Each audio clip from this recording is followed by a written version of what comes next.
Nakita ni David yung greatness ni God. Nakita niya na walang katulad ang Diyos. Kaya He set apart, He is holy. He saw His uniqueness. Kakaiba ang Diyos natin, wala siyang katulad. For this reason, you are great, O Lord God.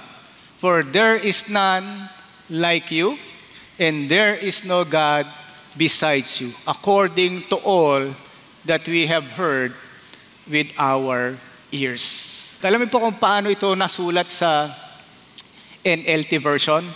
Wala pa kaming narinig na kagaya mo. Wala kang katulad, O Diyos.